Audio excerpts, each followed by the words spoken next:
Comment finir une guerre? Nous avons sous les yeux deux cas d'école pour lesquels la question se pose, l'Ukraine et Gaza, avec dans les deux cas des propositions américaines qui bousculent quelque peu la tradition diplomatique. Alors que peut-on attendre du dialogue russo-américain? Faut-il prendre au sérieux le projet trumpien de Riviera à Gaza? Les Européens n'ont-ils pas quelques raisons de se sentir un peu seuls au monde ces temps-ci? On en parle tout de suite avec mes invités.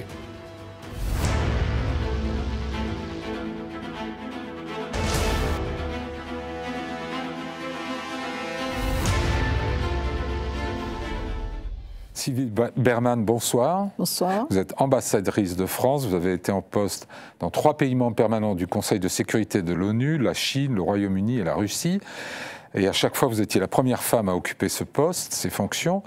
Vous êtes également présidente de l'Institut des hautes études de la défense nationale. Vous avez publié vos mémoires en 2022 sous le titre « Madame l'ambassadeur de Pékin à Moscou, une vie de diplomate » chez Talandier.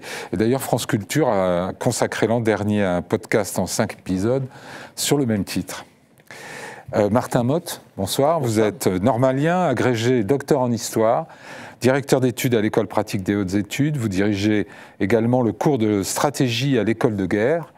Vous êtes l'auteur de plusieurs ouvrages sur l'histoire de la guerre et de la stratégie militaire, notamment La mesure de la force, traité de stratégie de l'École de guerre, qui est ressorti en poche chez Talandier en 2023. Patrick Saint-Paul, bonsoir. Bonsoir Philippe. Vous êtes rédacteur en chef du service international du Figaro, ancien correspondant à Jérusalem, Berlin et Pékin, et vous êtes récemment retourné en Ukraine en reportage. Vous avez couvert l'invasion en 2022 et plusieurs séjours depuis. Cyril Louis, bonsoir. Bonsoir. Vous êtes grand reporter et rédacteur en chef adjoint du service international du Figaro. Vous aussi, ancien correspondant à Jérusalem. Vous vous êtes également rendu à plusieurs reprises en reportage en Ukraine ainsi qu'en Israël depuis les événements du 7 octobre 2023. Alors commençons par l'actualité chaude, puisque ce mardi à Riyad se rencontraient pour la première fois Lavrov, Monsieur Lavrov, le ministre des Affaires étrangères russe, et Marco Rubio, son homologue américain. Ils sont sortis apparemment contents de leur rencontre en disant que les choses n'étaient qu'à leur début, mais que ça s'amorçait dans le bon sens. Sylvie Bermann, comment vous avez vu cette première prise de contact diplomatique entre les deux parties, qui est la première depuis la guerre, hein, bien sûr. Oui, tout à fait. En Ukraine. C'est essentiel, précisément parce qu'ils ne se parlaient plus, sauf à des niveaux militaires ou des services de renseignement. Je n'ai entendu que la conférence de Marco Rubio, puisque en ce moment même, Sergueï Lavrov est en train de présenter ses vues, mais en tout cas, ce qu'ils veulent, c'est un véritable reset. Des relations, un redémarrage en bon français, avec un nouveau partenariat sur le plan géopolitique, sur le plan économique. Ça veut dire à terme, bien évidemment, la levée des sanctions. Oui. Et puis la priorité, et puis la condition sine qua non, c'est évidemment de mettre fin à cette guerre. Et en réalité, ça a été annoncé par Donald Trump il y a plusieurs mois, oui. Et on sait sur quelle base. C'est-à-dire les Européens, je sais qu'on y reviendra, ont eu l'air profondément choqués, mais tout cela, on le savait, et il y aura probablement échange, pas échange de territoire, mais renonciation, je pense, peut-être même aussi échange, c'est ce que souhaite le président Zelensky. Martin Motte, est-ce que finalement, dans tout ça, l'Ukraine n'est qu'un obstacle à cette remise à zéro de la relation bilatérale entre Washington et Moscou, ou est-ce que c'est plus sérieux? Ce qui me semble assez frappant dans les dernières 24 heures, c'est la déclaration de Peskov qui a dit que, premièrement, le président Poutine a accepté de parler au président Zelensky sous certaines conditions, qui seront évidemment en grande partie les siennes, mais il y aura quand même une part de pression américaine. Bon, ça c'est important. Et d'autre part, il a dit que l'Ukraine, comme tout État souverain, pouvait adhérer à l'Union européenne parce que ça, c'est un choix qui la concerne, mais pas à l'OTAN parce que ça menacerait la sécurité de la Russie. Et ça, c'est quand même un tournant par rapport à ce qui était dit au début de la guerre, puisqu'au début de la guerre, en fait, Poutine déniait toute personnalité étatique et toute souveraineté à l'Ukraine. Oui. Alors évidemment, c'est un discours, il faudra savoir ce que les Russes en font, et puis il ne faudra pas se laisser prendre à leurs mots, mais enfin, c'est quand même un tournant. Et je pense qu'une des clés, et je n'ai pas la réponse, c'est dans quel état se trouve la Russie aujourd'hui. Je pense qu'ils ont quand même laissé beaucoup de plumes dans l'affaire. Ils vont sortir avec beaucoup moins que ce qu'ils espéraient, mais sans doute avec quelque chose qui est acceptable pour eux. Mais il vous paraît aborder la négociation en position de faiblesse ? Je pense, j'en n'en sais rien, mais je pense ça se voit pas trop en tout cas. Il y a des facteurs qui permettent de penser qu'ils ont quand même... bon, en gros, ce qui était stratégique pour eux, me semble-t-il, c'était l'accès à la mer Noire, parce que l'accès à la mer Noire, c'était la projection notamment vers le Proche-Orient. Bon, au Proche-Orient, le régime qui les soutenait le plus a sauté. Donc il n'y a plus personne qui les attend de l'autre côté des détroits. Donc ça fait quand même une perte sensible. Bon, ils ont perdu beaucoup de monde. Alors les chiffres qu'on a, moi je n'y crois pas par principe, parce que... il y a la propagande de guerre, et puis d'autre part, l'histoire montre qu'en règle générale, on surestime les pertes de guerre. On avait dit 1 million de morts pour la guerre Iran-Irak, aujourd'hui on dit moitié moins.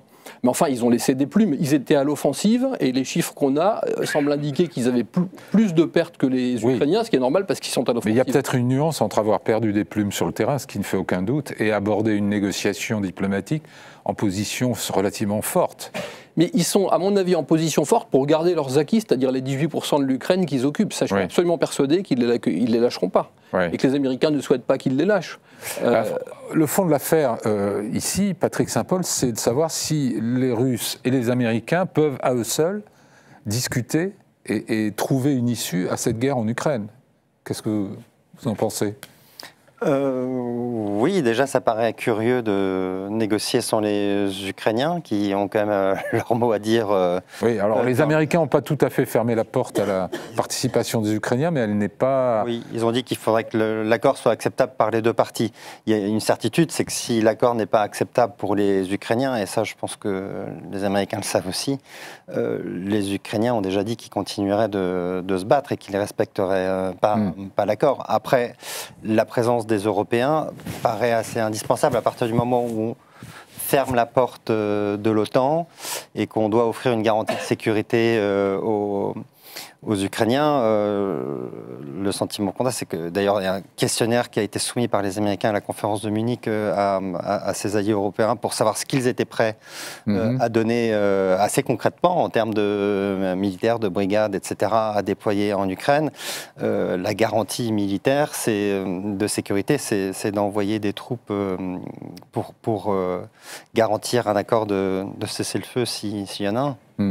François Hesbourg dit que quand vous réglez le sort d'un pays sans lui et sans le consulter, cela s'appelle Munich 1938.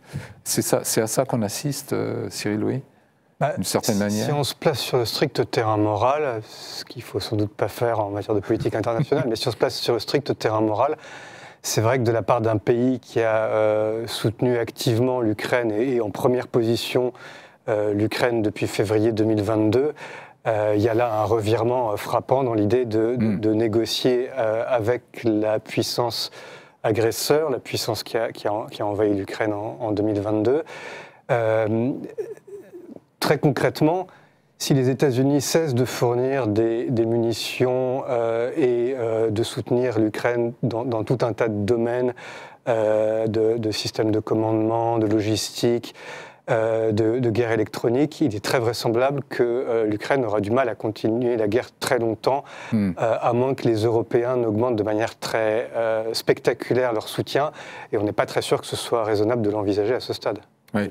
Sylvie Berman, en tant que diplomate, ça vous choque que les Américains et les Russes négocient directement entre eux et règlent le sort non seulement sans les Européens, mais sans même l'Ukraine? Alors écoutez, c'est effectivement d'un point de vue moral choquant, d'un point de vue réaliste, je crois qu'il n'y avait pas d'autre solution. Ce que l'a dit d'ailleurs Marco Rubio, il n'y a que Trump qui pouvait faire changer les lignes. Là, les Européens disent le contraire, ils disent que le réalisme commanderait de les inclure et d'inclure l'Ukraine. Ils seront inclus à un moment ultérieur, effectivement, parce qu'on aura besoin d'eux. Puis l'Ukraine aussi, bien évidemment. Mais compte tenu de toutes les lignes rouges, de toutes les problématiques, c'est effectivement les Américains qui sont les plus forts, en fait, pour obtenir quelque chose. Et ça fait des mois qu'on disait que personne ne changerait de position. Il arrive, il est élu, et en quelques mois, les lignes bougent. Ouais. Donc, il faut voir ce qui est utile. Et après tout, c'est une guerre... Bon, de toute façon, c'était une guerre d'agression, il y a des crimes de guerre. Mais aujourd'hui, aujourd'hui, les Ukrainiens n'ont plus envie de se battre. Vous avez des jeunes qui disent qu'ils ne veulent pas être sacrifiés pour des villes, des villages dont ils n'ont jamais entendu parler du Donbass. Il y a une lassitude. On reviendra aussi là-dessus avec Patrick qui revient d'Ukraine, mais sur un point... c'est important. Parce qu'on ne va pas leur dire maintenant, allez, continuez, battez-vous, on vous aidera, alors qu'en plus on n'est pas en mesure de les aider. Je crois qu'il y a dans la population... dit les jeunes que j'ai rencontrés dans les tranchées en Ukraine. Mais non, mais dans les tranchées, non. Mais ceux qui ne veulent pas y aller dans les tranchées, il y a quand même 100 000 déserteurs en Ukraine, plus quelques centaines de milliers hors d'Ukraine qui ne veulent pas y rentrer. Un point sur les négociateurs. Marco Rubio était certes sénateur depuis quelques années, mais il est quand même relativement novice dans ce type de négociation internationale et ça se voyait un peu dans ses commentaires d'après-réunion. Lavrov, à l'inverse, c'est le plus vétéran de tous les vétérans diplomates du monde. Ça fait 20 ans qu'il est ministre des Affaires étrangères. Qu'est-ce que c'est quoi de négocier avec les Russes ? De toute façon, c'est des négociateurs redoutables. Vous savez, au temps de l'Union soviétique, on disait ce qui est à moi, ce qui est à toi est négociable. Et je crois qu'ils sont toujours dans cette même logique. Et puis, Sergueï Lavrov est un produit de cette culture-là, de ce moule diplomatique. Ils avaient une excellente école diplomatique. Alors, il ne tombera dans aucun piège, mais il peut tendre effectivement des pièges. Et il connaît tout, y compris sur le plan juridique, parce qu'il a passé 10 ans aux Nations Unies. Vous avez en mémoire un piège comme ça tendu par les Russes aux Français ou aux Européens Je me souviens, mais c'est un peu anecdotique, que quand Liz Truss est venue peu de temps avant la guerre, donc la première ministre britannique qui ne connaissait pas trop ces dossiers, il lui a demandé, par exemple, si elle reconnaissait que Voronezh était russe. Et comme elle ne le connaissait absolument pas et qu'elle pensait que c'était le Donbass, elle a dit non, jamais on ne reconnaîtra. Donc après, il s'est moqué d'elle, ça a fait des gorges chaudes à Moscou. Oui, d'accord. Bon, on voit qu'on a affaire à un client madré. Est-ce que la sécurité européenne, les Russes veulent en débattre, et ils ne veulent pas des Européens à l'instar des Américains. Est-ce qu'il y a une contradiction là quand même, Martin Motte, pour vous? Parce que de quoi parle-t-on lorsqu'on parle de nouveaux arrangements de sécurité européens?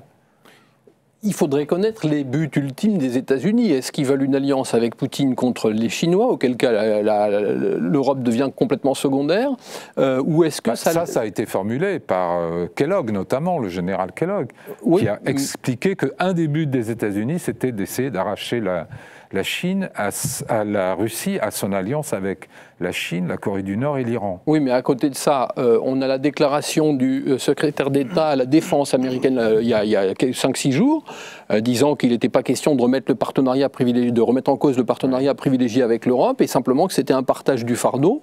Et quand on voit d'ailleurs la situation économique des États-Unis, on comprend tout à fait. Ça nous paraît scandaleux qu'on nous demande de payer pour notre défense. En fait, ce qui est un petit peu incroyable, c'est qu'on ne l'ait pas fait avant. C'est plutôt là qu'est le problème. Et moi, je dirais que le fond de ces cartes qui vont être rebattues, c'est que si les Américains nous disent maintenant c'est vous qui payez pour votre défense dans le cadre du partenariat, il faudra qu'on soit capable de répondre oui, mais dans ce cas-là, on achète notre matériel. Parce que si l'OTAN continue à être un levier pour faire acheter du matériel américain, alors au nom de l'interopérabilité tactique, etc., on sera perdant sur tous les tableaux. Mais si on nous dit réarmez-vous et puis arrangez-vous comme vous voulez pour vous réarmer, en fait, on sera peut-être à l'arrivée gagnant, parce qu'en fait, la situation actuelle, elle est immorale. Et c'est pour ça qu'en fait, j'ai peine à croire que ça se fasse entièrement sans les Européens, parce que ça veut dire si les États-Unis lâchent complètement. Volonté, parce que tout le monde fait le même constat que vous. Il y aura à un moment besoin des Européens.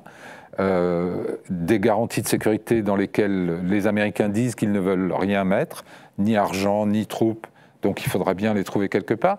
Mais comment se fait-il qu'en abordant une discussion internationale sur ces prémices, on exclut ceux dont on aura besoin à la fin? C'est peut-être la tactique de Trump qui vise à sidérer pour imposer ses conditions, et puis après tout est négociable. Mais de toute façon, le partenariat, quand bien même ils arriveraient à nous envoyer en Ukraine pour tenir la ligne de front, de toute façon ils ne pourront pas se désintéresser de ce qu'on deviendra là-bas, parce qu'en fait, on l'a bien vu au moment du déclenchement de la guerre en Ukraine, d'où venaient les renseignements? Ils venaient des États-Unis, parce que c'est eux qui ont l'appareil d'écoute, de satellites, etc., pour détecter ce qui se passe sur le terrain. Donc on ne pourra pas agir sans au minimum cette aide électronique et spatiale. Et donc le partenariat, il est d'une certaine manière, me semble-t-il, d'une certaine manière garanti, parce qu'encore une fois, les Américains, sinon, ça veut veut dire qu'ils lâchent purement et simplement l'Ukraine, et ça veut dire qu'ils envoient un signal désastreux à Taïwan, par exemple, ou au Japon. Donc je ne suis pas certain qu'ils puissent comme ça claquer dans les doigts et dire exit l'Europe. Oui, simplement, il faut qu'on soit capable d'entendre qu'ils ont jusqu'à un certain point raison de dire qu'il n'y a pas de raison qu'ils continuent à payer systématiquement pour tout le monde. L'implication de l'Europe, elle vous paraît indispensable? C'est sans doute assez mystérieux de comprendre pourquoi les États-Unis acceptent de la mettre de côté. En revanche, si on se place du point de vue russe, on peut imaginer que Poutine est en tête de réimposer des discussions sur ce qu'on appelait une architecture de sécurité en Europe et qui pourrait conduire à rediscuter, par exemple, l'empreinte, la présence des forces de l'OTAN dans les pays frontaliers de la Russie, comme les pays baltes, comme la Pologne. C'est pas du tout impossible que Poutine ait notamment ça en tête à l'orée de cette reprise du dialogue avec les États-Unis. Oui. On a l'impression, Patrick Saint-Paul, on se pose la question de savoir si l'Ukraine est le sujet principal ou subsidiaire dans cette affaire. Les Américains disent que c'est la condition au reset. Oui. Donc ça fait quand même partie de la discussion, mais ça dépasse le cas évidemment de l'Ukraine. Mais je crois qu'on en est au deuxième ou troisième reset entre les États-Unis et la Russie. Donc ça me paraît un peu illusoire pour les Américains. Et vous pensez que l'Ukraine va finir par s'imposer dans le jeu qui la concerne au premier chef, dans la négociation? L'Ukraine ne peut pas faire partie de la négociation, parce que si elle n'en fait pas partie, elle n'accepterait pas le cessez-le-feu. Et d'après ce que j'ai entendu, moi, à la fois sur le front à Kiev, dans les grandes villes, il y a 3 semaines, là, je suis rentré il y a 2 ou 3 semaines, les gens disent qu'ils ne se sont pas battus pendant des années pour rien. Or, renoncer à des territoires, c'est une des choses qui est envisageable pour eux. Après, entre parenthèses, dans la négociation, Trump, qui est un grand deal-maker, a déjà jeté les 3 cartes maîtresses qu'il avait en main sur la table avant même le début des négociations, sans rien obtenir en échange de la part de Poutine, c'est-à-dire la perspective d'une adhésion à l'OTAN, renoncer au territoire aux 18 ou 20% conquis par les Russes, et une élection dans un pays en guerre, puisque Poutine changer le régime, en fait, un pouvoir fantoche et un régime qu'il faut changer pour avoir soit un régime à sa botte, soit un régime qui sera discrédité par des élections qui auront été tenues dans des mauvaises conditions. Ouais. Donc voilà, tout ça fait que ces négociations s'engagent quand même relativement mal d'un point de vue ukrainien. Les Russes entrent dans cette négociation en position de force. Donc ce que je disais, c'est les Ukrainiens, si renoncer, ils savent bien qu'ils devront faire des concessions et renoncer à une partie des territoires qui ont été conquis, quand bien même ça va être douloureux, ils sont prêts, je pense, à le faire. Mais en revanche, ils ne veulent pas rééditer ce qui s'est passé dans le passé, c'est-à-dire avoir un protocole de Budapest, des accords de Minsk, une OSCE qui est là à compter les points et qui ne sert à rien. Ils veulent une vraie garantie de sécurité. Or, pour eux, l'OTAN est la seule garantie de sécurité et crédit, puisque la défense européenne n'existe pas, il n'y a pas de structure de commandement européenne, et si on parle de la perspective d'entrer dans l'Union européenne et d'avoir l'application de l'accord 42 alinéa 7 qui stipule qu'on se porte au secours d'un État membre agressé, quand même depuis 3 ans de guerre, l'Ukraine n'a cessé de s'éloigner des critères d'adhésion à l'Union européenne, et à moins de tordre ces critères, et ça m'étonnerait que l'Union le fasse, l'Ukraine est très très loin de l'adhésion. Et je pense que les Russes le savent, et qu'ils savent qu'ils ont 4, 5 ou 10 ans devant eux, donc ouvrir la porte de l'Union européenne, ça leur coûte rien, parce qu'ils savent qu'ils auront le temps de revenir plus tard, de lancer une nouvelle offensive. Et ils peuvent compter sur les divisions des Européens. Aussi. Juste un mot, Sylvie Bermann, là-dessus. Est-ce que pour vous, il est clair que l'Ukraine finira par trouver sa place à la table de négociation, et peut-être aussi les Européens ? Je pense qu'à un moment donné, oui. C'est-à-dire que les grandes lignes vont être fixées par les Américains et les Russes, parce que tous les deux nous méprisent. Il ne faut pas se faire d'illusions, parce qu'on est trop faible pour Poutine. il y a un Occident collectif dirigé par Washington, nous ne sommes que ses vassaux, et pour Donald Trump, on est un peu les vassaux parce que on est incapable de se défendre soi-même, et donc dans ces cas-là, c'est comme ça qu'ils nous traitent. Je veux dire, quand on reçoit des questionnaires, alors qu'eux disent qu'ils ne veulent pas participer en disant qu'est-ce que vous pouvez donner, c'est-à-dire qu'ils ont quand même l'intention de coordonner, ça montre bien l'estime dans laquelle ces deux pays nous tiennent. Maintenant, effectivement, il ne peut pas y avoir d'accord sans garantie de sécurité pour les Ukrainiens. Et c'est les Européens qui pourront en partie les fournir. Je dis en partie parce qu'on est membre de l'OTAN et que pour Poutine, on ne peut pas y aller seul. Donc je pense qu'il y aura des Chinois, des Indiens, des pays qui ne sont pas considérés comme hostiles. Mais enfin, le cœur devrait être fourni par les Européens. Bon, le chemin s'annonce assez long sur l'Ukraine. On va évoquer le cas de Gaza, notre deuxième cas d'école. Et on va commencer par écouter ce qu'en dit Donald Trump. I do see a long-term ownership position, and I see it bringing great stability to that part of the Middle East and maybe the entire Middle East. This was not a decision made lightly. Everybody I've spoken to loves the idea of the United States owning that piece of land, developing and creating thousands of jobs with something that will be magnificent And I don't want to be cute, I don't want to be a wise guy, but the Riviera of the Middle East, this could be something that could be so this could be so magnificent. Alors, Martin Motte, vous faites déjà une réservation sur la Riviera de Donald Trump à Gaza? Écoutez, bon, encore une fois, il a été dit tout à l'heure que quand on parle de politique étrangère, on ne parle pas de morale, mais si on parle de morale, c'est simplement obscène, en fait. C'est un territoire qui est martyrisé depuis des mois et c'est obscène de parler de Riviera, de la Côte d'Azur, mais en fait, dans cette histoire-là, et c'est pour ça que là, pour le coup, autant je pense qu'on peut envisager un avenir pour l'Europe, l'Ukraine, etc., parce qu'on voit des conditions de paix qui sont acceptables peut-être pour les deux parties, autant pour cette région du monde, on n'en voit pas. En fait, on a assisté à un déchaînement de violences archaïques, d'obscénités et de violences archaïques en octobre 2023. De la part du Ensuite, Hamas. on a eu l'obscénité de la violence de haute technologie, et puis maintenant on a l'obscénité de la Côte d'Azur, et on ne voit pas, du tout ce qui pourrait résoudre le problème. Ouais. C'est-à-dire que vous ne prenez pas cette proposition au sérieux du tout. Il faut demander aux Jordaniens et aux Égyptiens. La Jordanie doit avoir quelque chose comme plus de 20% de chômage. Ils ont 4 millions de réfugiés, ils ont 2 millions de réfugiés syriens, ils ont 2 millions de réfugiés palestiniens. Plus déjà. de 60% de la population est d'origine palestinienne. En plus, en comptant les gens qui sont venus en 47 ou en 67, c'est simplement surréaliste. Sylvie Bermann, vous ne prenez pas non plus au sérieux cette idée de Trump? Et le problème, c'est qu'au Moyen-Orient, on ne voit pas quelle peut être la solution. Aucune ne paraît aujourd'hui tenable ou réaliste. Il y en a une qu'on promeut depuis des décennies et qui devrait être la bonne, qui est 2 États vivant en paix et en sécurité. Mais on ne l'a jamais vraiment essayé. Pour le moment, ceux qui disent qu'elle a échoué. Pas vraiment. Ça a été essayé par tous les accords promus par les Américains. Ça a été envisagé. Ça a été mais envisagé. Pas essayé. Mais essayez, vous avez des dirigeants qui n'en veulent pas. Vous avez le Hamas qui est terroriste. Il y en avait un qui en voulait, c'était Yitzhak Rabin, mais il a été assassiné. Qui veut exterminer Israël, et de l'autre côté, Netanyahou n'en veut pas. Donc comment faire? Il ne peut pas y avoir un État...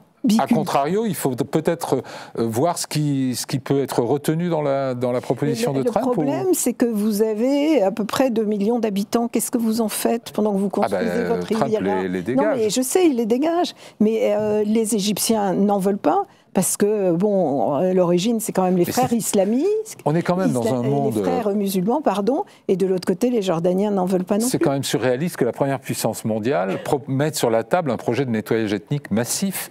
Absolument, mais c'est aussi surréaliste qu'il envisage d'annexer le Groenland ou de l'acheter. Ouais. Alors, est-ce que, Cyril Louis, est-ce que l'idée est complètement farfelue ou est-ce qu'elle a quand même un fond disons, intellectuel ou idéologique Les deux, elle est complètement farfelue. Et il y a une... Alors, c'est toujours un peu difficile d'essayer de décrire ce que peuvent être les fondements théoriques qui sous-tendent les premiers pas de la politique de Donald Trump, qui se caractérise quand même par... une espèce de feu d'artifice de propositions qui se contredisent parfois les unes les autres. Il y a parfois un côté un peu brouillon. Mais c'est vrai qu'il y a dans son environnement un certain nombre de gens qui ont essayé de poser les bases théoriques d'un discours néo-réactionnaire. Il y a notamment un blogueur ultra-conservateur qui s'appelle Curtis Yarvin, et auquel on s'est pas mal intéressé ces derniers temps parce qu'on a découvert qu'il avait théorisé, avant la sortie de Donald Trump qu'on vient de voir là, sur la transformation de Gaza en nouvelle Riviera, il avait théorisé l'idée de faire si je puis dire, le ménage à Gaza et de conférer à ce territoire d'une 40aine de kilomètres de long et une dizaine de large en moyenne, le statut d'une entreprise, en fait. Son idée étant qu'on pourrait transformer les Palestiniens de Gaza non plus en occupants, en habitants de ce territoire, mais en actionnaires d'une entreprise qui aurait vocation d'abord à déblayer, voilà, Gaza Inc., qui aurait vocation à déblayer le territoire de Gaza, à y construire un complexe hôtelier, touristique, et à terme à y accueillir de la population pour générer du profit. Et son idée qui peut paraître, c'est une pirouette intellectuelle assez séduisante sur le plan théorique, mais sur le plan moral effrayante, qui consiste à dire que les Palestiniens de Gaza, transformés en actionnaires, comprendraient que leur véritable intérêt serait de quitter ce territoire. Pour être plus riches. Parce que s'ils restent là, ça perpétue le conflit avec Israël et ça entretient une guerre sans fin. S'ils s'en vont, ils pourraient retirer, pense ce Curtis Yarvin, les dividendes du développement de Gaza. Et puis le substrat théorique qu'il promeut, c'est la fin de la démocratie libérale, dont elle estime qu'elle est arrivée à un stade de décadence. Et en fait, il estime que les villes, les pays, et notamment les États-Unis, devraient être gouvernés par une espèce de super PDG, selon un modèle totalement vertical, avec la fin des contre-pouvoirs. Voilà. Oui. Et en fait, il se prévalent d'une espèce d'inversion de la folie en disant que le monde actuel tel qu'il est un monde de fous et que donc, dans leur version à eux, et si on prend le point de vue complètement inversé, finalement, c'est tout à fait rationnel et logique. Il y a notamment une référence au film Matrix, dans lequel le personnage gobait des petites pilules rouges pour avoir accès à un degré de réalité invisible des autres êtres humains. Et je pense que ces théoriciens considèrent qu'ils ont accès à un stade de lucidité sur l'état de décadence dans lequel sont tombées les sociétés occidentales, les démocraties libérales, qui leur permet de se transformer en prophètes de ce qu'ils appellent des lumières obscures, et donc d'un futur auquel on pourrait accéder moyennant un changement de système politique. Alors, une des rares lois qu'on puisse appliquer presque à chaque fois à Donald Trump, c'est qu'il ne faut pas nécessairement le prendre au mot, mais qu'il faut toujours le prendre au sérieux. Patrick Saint-Paul, qu'est-ce que ça vous inspire? Vous connaissez la bande de Gaza? Il faudrait donner des petites pilules aux Gazaouis pour qu'ils oublient leur quotidien qui a été un enfer depuis, pas seulement le 7 octobre, mais depuis des décennies en fait. Ce retrait de Gaza en 2005, en réalité, a provoqué un enfermement. Ces projets de Riviera, moi j'ai assisté au retrait en 2005 des colonies de la bande de Gaza. Ouais. À l'époque, on parlait déjà de faire... Shimon Peres, c'est un ancien projet, avait parlé avant de faire de la bande de Gaza un Singapour. À l'époque du retrait, on parlait de faire... avec les Palestiniens, nuance de taille. Pour et avec les Palestiniens. Et à l'époque du retrait, on a parlé aussi de faire de la bande de Gaza, la perle du Moyen-Orient. On disait à l'époque que les Palestiniens allaient profiter de toutes les installations pour l'agriculture laissées par les colons, qu'ils allaient exporter les fruits et légumes produits à Gaza, qu'on allait construire des hôtels de luxe, etc. Et en fait, la bande de Gaza est restée un territoire occupé de l'extérieur par Israël, qui a continué de contrôler les accès de l'espace aérien, maritime et terrestre. Et les colons, en partant, ont arraché tout l'appareil de production. Et la production qui a continué a été... qui a pu avoir lieu sur les tomates, etc., a pourri au checkpoint et n'a jamais pu sortir de la bande de Gaza. Là-dessus, le Hamas a été élu un an plus tard, a pris le pouvoir, et tous les espoirs se sont complètement effondrés. Donc je pense que vous n'avez pas l'air tellement de croire à la vision tous ces projets, touristique de M. Trump. Les Gazaouis les ont entendus et je pense qu'ils n'y croient pas. Et pourquoi le monde arabe réagit-il de manière aussi radicalement opposée? Parce que ça pose un problème pour tous les pays arabes. La cause palestinienne est une cause pan-arabe. Ouais, ils ne se sont pas beaucoup battus non plus pour eux. Ils ne se sont pas beaucoup battus, mais même dans les autocraties, les pouvoirs redoutent la rue et les sympathies qui pourraient être soulevées par, si on traite de façon aussi scandaleuse les Palestiniens de Gaza, qu'on les chasse, etc. Ça peut provoquer des révoltes un peu partout dans un certain nombre de pays arabes, et c'est ce que redoutent les pouvoirs en place. Alors du coup, il faut balayer cette idée d'un revers de main, Sylvie Berman, ou... En tout cas, il faudra qu'il y ait une reconstruction de Gaza, ça c'est inévitable. Mais est-ce que ça va être à nouveau une reconstruction, d'ailleurs en général payée par les Européens pour qu'à nouveau ce soit détruit? C'est bien la problématique. Le mérite de Trump, c'est... En jetant un tas d'idées comme ça sur la table, il y a peut-être des choses qui pourront être saisies au bon. Cela dit, pour le moment, on ne voit pas comment ça peut être réalisé. Ça créerait un précédent quand même vertigineux, non, pour des tas d'autres endroits dans le monde. Partout où il y a conflit, on enlève une des causes du conflit et c'est réglé. Ça, c'est inadmissible, effectivement, d'évacuer les populations. Maintenant, d'essayer de reconstruire et de faire quelque chose d'un petit peu différent. Reconstruire, il va falloir le faire, ça c'est sûr. Bien sûr, mais moi je me souviens de cette époque-là, et au moment de la guerre au Liban, j'étais directrice des Nations Unies, Organisation internationale au Quai d'Orsay, donc je suis allée très souvent au Liban, très souvent en Israël, pour voir la mise en œuvre de la résolution, et j'avais dit, je me souviens aux Israéliens, pourquoi vous continuez avec l'occupation en Cisjordanie, pourquoi vous... Et il me dit, mais vous avez vu ce qu'on a fait, on est parti de Gaza et c'est devenu un centre terroriste. Donc, bon... Encore une fois, c'est vrai que ce sont des occupations illégales, elles ne sont pas justifiées, mais qu'est-ce que vous leur répondez quand ils vous disent ça? Cyril Louis, là-dessus? Ouais, une façon optimiste d'interpréter la sortie complètement sidérante de Donald Trump, c'est de dire que, comme souvent, il essaye de mettre la pression sur les régimes arabes pour qu'ils prennent à bras le corps ce problème de la bombe. Oui, puisqu'il a menacé... Il faut bien dire que ni l'Égypte, ni les autres pays... Il les a menacés de supprimer les aides américaines à l'Égypte et à la Jordanie, qui se comptent en milliards et demi de dollars par an. Je ne sais pas s'il serait prêt tout à fait à aller jusque-là, parce que je pense qu'Israël serait le premier à s'inquiéter de ce que les États-Unis suppriment leur soutien financier et militaire à l'Égypte et à la Jordanie. Mais en tout cas, ce qu'on voit, c'est que manifestement, ça a induit une sorte d'électrochoc, que l'Arabie Saoudite organise dans les prochains jours une réunion avec les autres pays de la région qui pourraient avoir à intervenir dans un plan de reconstruction de Gaza, et qu'ils essayent de promouvoir une forme de réponse. Mais en fin de compte, la vraie question, c'est de savoir ce que Donald Trump a dans la tête. Et lui, cette inquiétude qu'on a tous autour de la table de voir un nettoyage ethnique être cautionné par la première puissance mondiale, ça semble pas du tout lui passer par la tête. Lui, ce qu'il dit, c'est que les Palestiniens seront ravis de pouvoir aller s'installer dans les belles résidences qu'on va construire pour eux. Oui, enfin, il est quand même assez ferme, puisqu'il dit qu'il n'y aura pas de droit au retour. Voilà, tout à fait. Oui.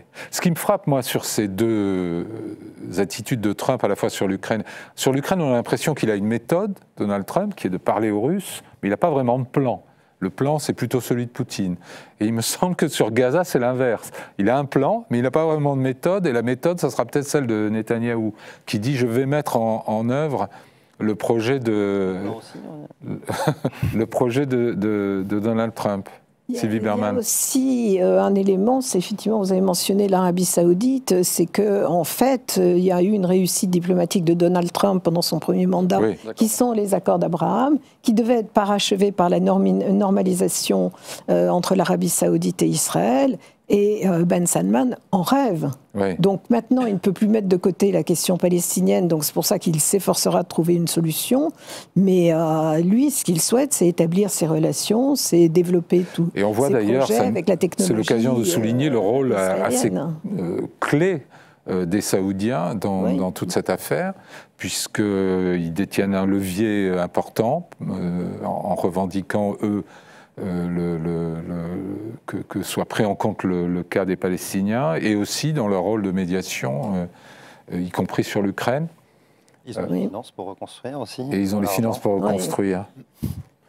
Alors, et il est là. Enfin, il y a eu beaucoup de critiques, évidemment, à cause de l'affaire Khashoggi. Mais en même temps, on sait qu'il est là peut-être pour 30 ans ou 40 ans.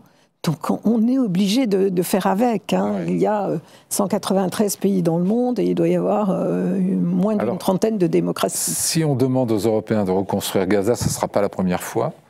Il y a déjà eu au moins 2 ou 3 guerres entre Israël et à Gaza et qui ont été suivies de vastes dépenses des Européens.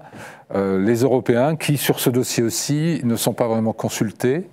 Et même sur leur propre posture, on va dire, sont tensés par le vice-président J.D. Vance, qui est venu à la conférence sur la sécurité de Munich la semaine dernière. On va l'écouter. In Washington, there is a new sheriff in town. If your democracy can be destroyed with a few $100,000 of digital advertising from a foreign country, then it wasn't very strong to begin with. If you're running in fear of your own voters, there is nothing America can do for you. Nor, for that matter, is there anything that you can do for the American people. Est-ce que ces déclarations assez sévères, que certains en Europe d'ailleurs considèrent comme étant justes, notamment à droite et même à l'extrême droite, est-ce que finalement c'est pas en miroir la même chose que les imprécations de Poutine contre la décadence de l'Occident? Ça le rejoint un peu, sauf que Poutine n'est pas pour une liberté sans limite, ni en termes d'information, ni en termes de. Oui, mais là, ça vient de quelqu'un qui est partie prenante d'une purge en cours aux États-Unis, où on fait la chasse à toute personne qui ne pense pas bien dans l'administration, n'est-ce pas? Oui, mais enfin, en même temps, l'idée, c'est que chacun doit pouvoir s'exprimer. Il y a des contradictions, parce que, par exemple, quand l'agence Associated Press, qui est la première agence américaine, est exclue du bureau ovale ou de Air Force One, c'est tout à fait choquant en matière de liberté d'expression ou d'information. Mais bon, ils ne sont pas à une contradiction près. Cela dit, il y a des choses qui peuvent être vraies dans ce qu'il dit, mais c'est totalement choquant qu'ils choisissent une tribune en Europe. On peut être choqué et même surpris d'entendre un vice-président américain dire ça. C'est rare de venir se faire insulter comme ça, quand même. Oui. Qu'ils le disent dans des tables rondes, dans des débats. Mais là, il vient nous dire, vous les Européens, vous n'êtes pas à la hauteur. Patrick Saint-Paul. Ce sujet-là, qui est une insulte à la conférence de Munich, il a refusé de rencontrer Olaf Scholz. Et il est allé voir à la place. Il s'est affiché avec Alice Weidel, qui est la candidate de l'AfD. Et donc c'est une ingérence dans les élections. Et quand il parle du nouveau shérif, il parle au nom d'un shérif qui a refusé les résultats des élections et qui a donné l'axo sur le Capitole le 6 janvier. Et c'est lui qui vient vous expliquer comment devrait fonctionner la démocratie. Il y a quand même quelque chose donc ça dépasse pour vous ce à quoi on pouvait s'attendre? Parce que moi, je suis quand même surpris qu'on soit surpris en Europe. On avait déjà Musk qui intervient partout en Europe après Steve Bannon lors du premier mandat. Enfin, on a une espèce de continuité quand même de ces façons de soutenir tous ces partis d'extrême droite. Non, on ne devrait pas être surpris, mais on est surpris quand même de voir à quel niveau Avant, c'était un conseiller qui était Steve Bannon, et maintenant, c'est au plus haut niveau de l'administration. Ouais. On vient vous faire la leçon, vous expliquer, on est le vice-président des États-Unis, et on vous dit comment devrait fonctionner la démocratie sur votre continent. Ouais. Et on rencontre l'AfD, quand on connaît tout le passif de ce parti qui est un parti où dont la moitié des membres sont issus de partis néo-nazis interdits en Allemagne, qui sont le NPD et le DUP. Et quand on connaît les sacrifices qui ont été faits par les Américains pendant la Seconde Guerre mondiale, il y a des dizaines ou des centaines de milliers d'Américains qui sont morts sur ce continent pour combattre le nazisme. Et le vice-président des États-Unis vient à une conférence. En marge de cette conférence, refuse de parler au chancelier allemand et rencontre le représentant d'un parti qui est en partie qui fait l'apologie de du Troisième Reich et de ce que faisait l'Allemagne. Pas officiellement, en tout cas, il y a quelques brebis galeuses. Ils reprennent des slogans du NSDAP, des chansons du NSDAP dans leur meeting, et l'ancien numéro 2 du parti, qui est toujours dans l'appareil du parti, faisait les louanges de ce que faisait la Wehrmacht pendant la Seconde Guerre mondiale, en passant totalement sous silence le fait que c'est elle, en grande partie, qui a mené la Shoah par balle dans les pays de l'Est. Donc ça pose quand même un grand problème. Martin Motte, vous êtes aussi surpris qu'on en arrive là? Non, ce qui me surprend le plus, c'est que si Trump prend la responsabilité de se mettre à dos les Européens, les Saoudiens et une bonne partie du monde arabe, quid de sa confrontation avec la Chine? Et donc, évidemment, dans ce reset général, on peut se demander si l'une des clés, c'est le scénario catastrophe, qu'il est en train d'envisager un partage du monde à 3 et les autres ne comptent plus du tout. Mais ça, ce serait le scénario catastrophe. Oui, mais parce que il y a quand même pas mal d'indications que, d'abord, qu'il essaye d'arracher, comme on l'a dit tout à l'heure, la Russie à son alliance avec la Chine, pour essayer de rééquilibrer justement le rapport de force entre les États-Unis et la Chine. Ça, ce serait la moins mauvaise solution, somme toute. Ouais. Mais dans ce cas-là, pourquoi se mettre à dos l'Europe et pourquoi se mettre à dos le monde arabe? Et que doit faire l'Europe?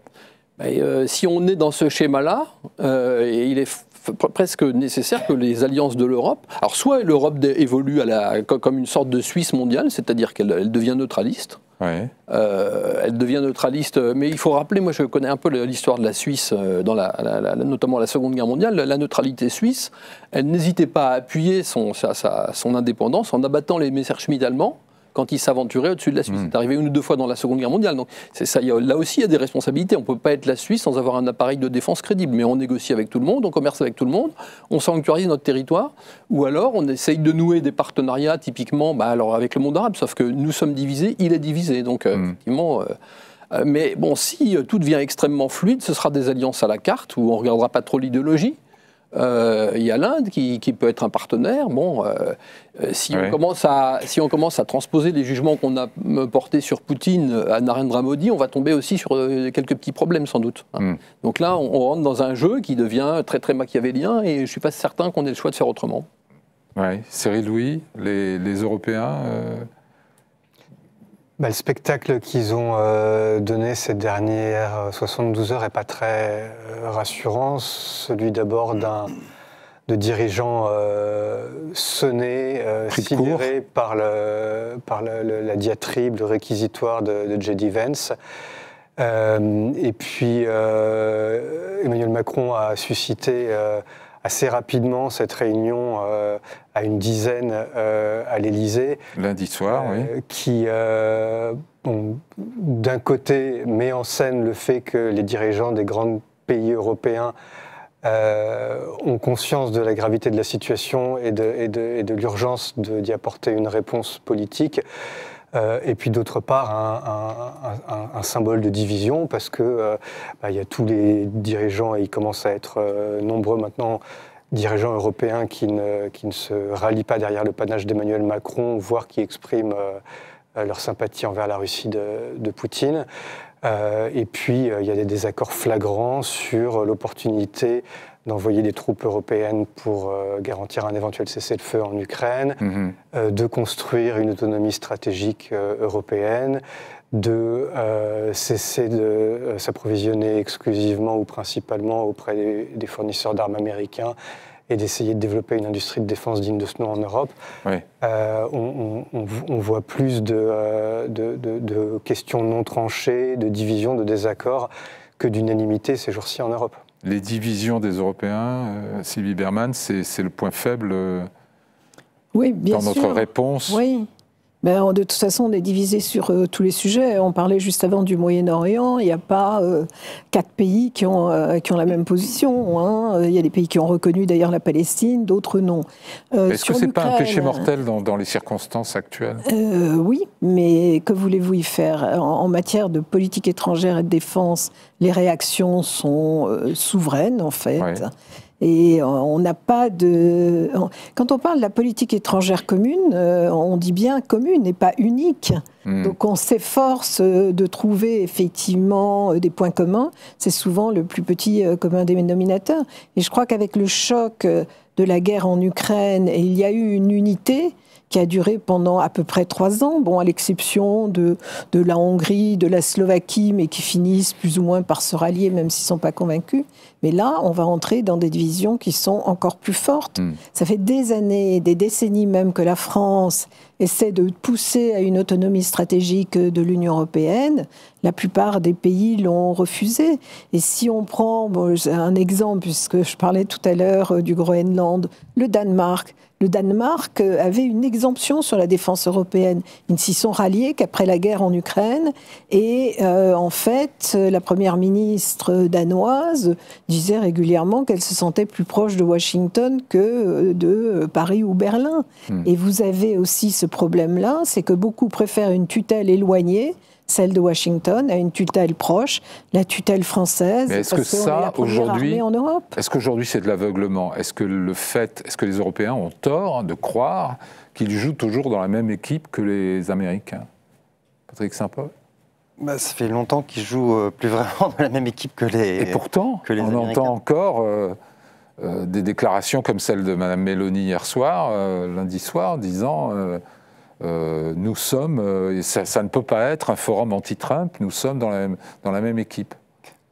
Et même Mme von der Leyen aujourd'hui. Oui, évidemment, elle est allemande aussi, Ursula von der Leyen. Donc pour l'Allemagne, pour un certain nombre de pays en Europe, ce choc du discours, ça fait quand même longtemps qu'ils se préparent à l'arrivée de Trump, mais ils ont eu une espèce de choc frontal avec le discours de J.D. Vance, où du jour au lendemain, on doit faire le deuil du grand frère et du protecteur américain et de ce parapluie. Et donc, des pays comme l'Allemagne... Ils ne font pas ce deuil. L'Allemagne est incapable de le faire. D'abord parce qu'elle a une armée à reconstruire qu'elle ne pourra pas rebâtir sans acheter du matériel américain sur étagère.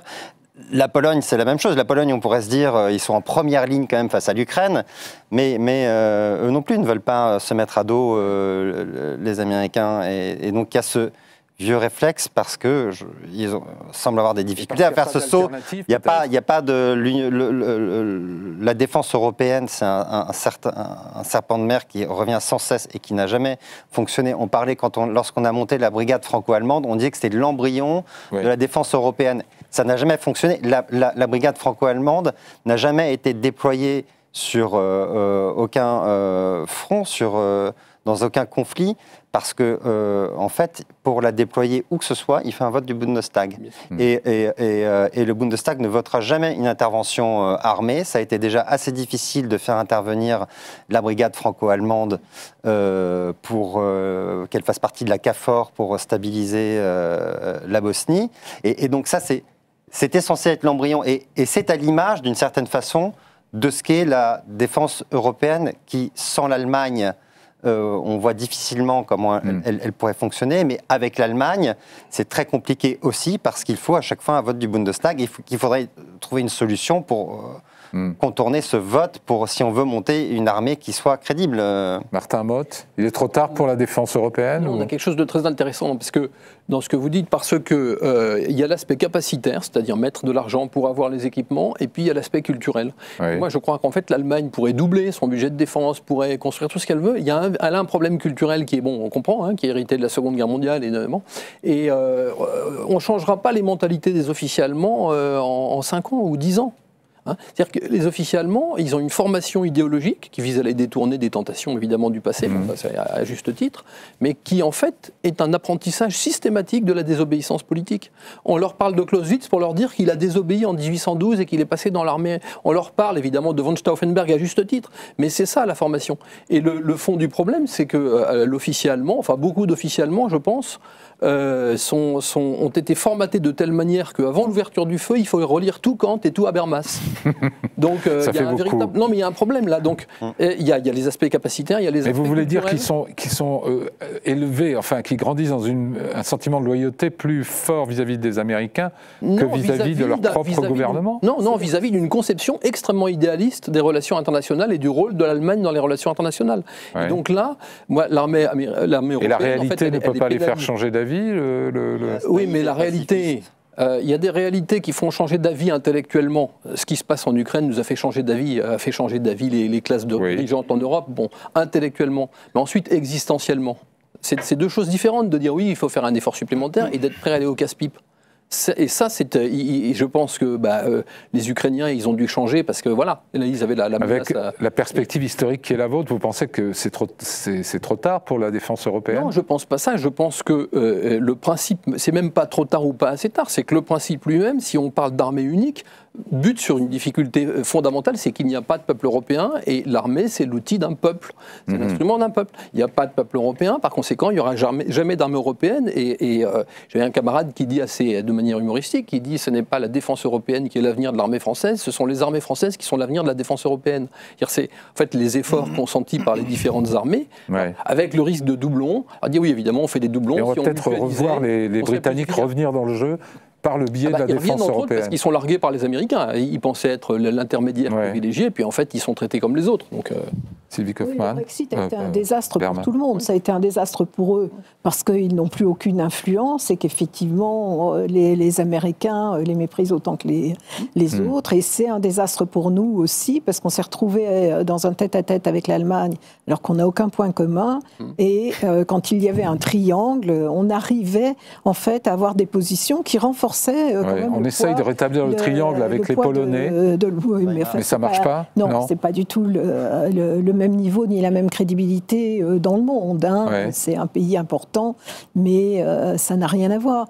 Mais en fait, je trouve qu'on a tort de parler d'armée européenne parce que on peut néanmoins intervenir sans avoir une armée européenne. Quand vous aviez des opérations de l'Union européenne dans les Balkans, en Afrique ou autre, il y avait une génération de force, c'est-à-dire que vous aviez un commandant qui... Enfin, c'est plus compliqué que ça, mais je ne vais pas rentrer dans les détails de l'Union européenne. En tout cas, les forces nécessaires étaient évaluées et ensuite, vous aviez cette conférence où vous demandiez aux uns et aux autres ce qu'ils étaient prêts à mettre au pot. Et vous pouvez très bien, effectivement, avoir une opération de ce type qui est temporaire, mais il faudrait bien sûr renforcer les structures. Donc si d'ailleurs on fait quelque chose en Ukraine, c'est ça, on n'a pas le temps de faire une armée européenne. Et d'ailleurs il n'y a pas d'armée de l'OTAN, il n'y a pas d'armée de l'ONU, ça n'empêche pas d'intervenir. Donc je pense que c'est un terme tout dernier point, parce qu'on a... rapide de Chirac pour la Bosnie.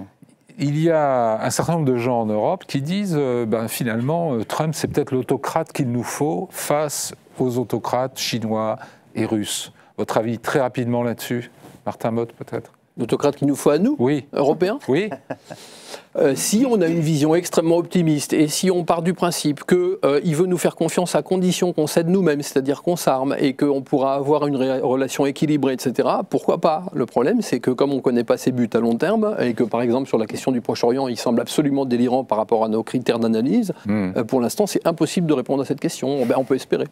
Sylvie Bermann. Je crois que ce qu'il faut, c'est un leadership fort. Tout le monde l'attend. Pas nécessairement un autocrate, mais d'avoir des dirigeants de poids.